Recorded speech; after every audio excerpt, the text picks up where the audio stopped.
Tonight, we're diving into one of the most unusual legal showdowns in the country, the 11th Circuit stepping in not once, but twice in the Mar-a-Lago case. And with a new deadline approaching, the big question is whether a third intervention could be coming. Let's break it down.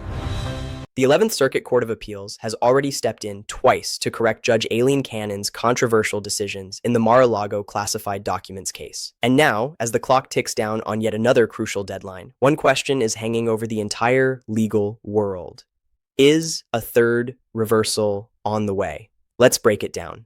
Since August of 2022, when the FBI retrieved classified materials from Mar-a-Lago, the entire case has moved in unpredictable directions. And at the center of that unpredictability has been Judge Aileen Cannon, appointed by Donald Trump and repeatedly criticized for rulings that many legal experts say fall outside normal federal procedure. But to understand why the 11th Circuit keeps intervening, you have to understand the history, because this story goes way deeper than a simple disagreement. This is about the integrity of the federal judicial system and the boundaries of judicial authority. The first reversal, the special master debacle, it started when Trump requested the appointment of a special master to review the classified documents seized by the FBI. Cannon agreed and even blocked federal investigators from accessing the documents until the special master finished reviewing them. Legal analysts across the political spectrum said the same thing. This is not how federal criminal investigations work, and the 11th Circuit agreed. In a sharp ruling, they said Cannon had no legal basis to stop the criminal investigation. They wrote essentially, essentially, the law does not allow us to create a special set of rules for a former president. That was the first smackdown. The second reversal, removing the entire special master process. Trump appealed again, Cannon hesitated again, and the 11th Circuit stepped in again. This time, they didn't just fix a part of her order, they eliminated the entire special master process. The panel made it clear. If the government obtains evidence lawfully through a search warrant, a judge cannot simply take those documents away from investigators. The legal system simply does not operate that way. This second ruling was even stronger than the first. It was essentially the 11th Circuit saying, follow the law, not personal preference, not politics. So that leaves us with the big question. Why did the 11th Circuit have to intervene twice? Because the stakes of this case are incredibly high. The Mar-a-Lago investigation involves national security, classified intelligence, and allegations of obstruction. Any deviation from normal procedure could create dangerous precedent for future cases.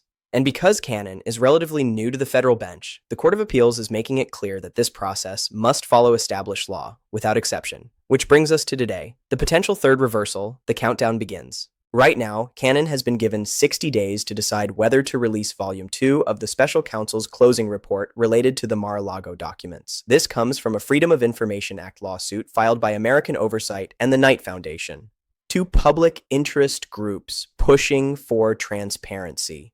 Volume 1, which covered the election interference investigation in D.C., has already been released, but Volume 2, focusing on Mar-a-Lago, remains sealed, and Cannon now holds the key. But here's why many legal observers believe the 11th Circuit may step in again. If Cannon issues a ruling that contradicts FOIA precedent, if she introduces delays not justified under the law, if she sides with arguments that have already been deemed insufficient by higher courts, the 11th Circuit would almost certainly intervene because they've already shown they're willing to do so.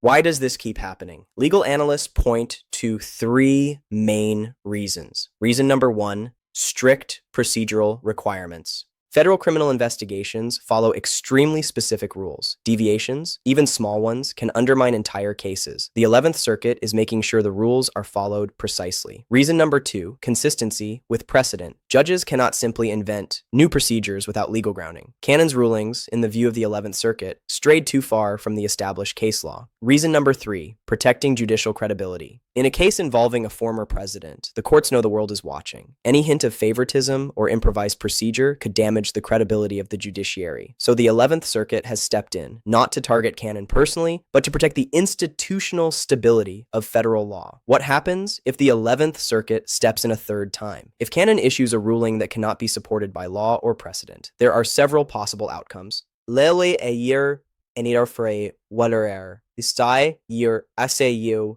ilefrai na for king so sherber war idir try bar yer Car you yerk fry what a ger where wiki year your air why years her ruling again.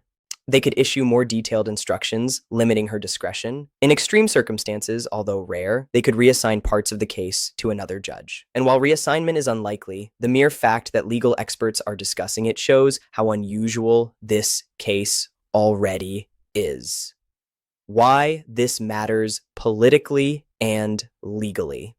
If the 11th Circuit steps in again, it reinforces a critical message. The legal system does not bend for any defendant, not even a former president. It also ensures the Mar-a-Lago case continues to move forward without unnecessary delay. And most importantly, it shows the checks and balances of the American judicial system functioning exactly as intended. Because whether the public ever sees Volume 2, whether additional evidence becomes public, whether new details emerge about how classified documents were handled, those decisions must be guided by the law, not by political pressure or personal loyalty. And that's why the next 60 days are so important. Conclusion. Medezerasai, arksets or okeritres arsim, or seterais, or gensiru, made us touch. Tone.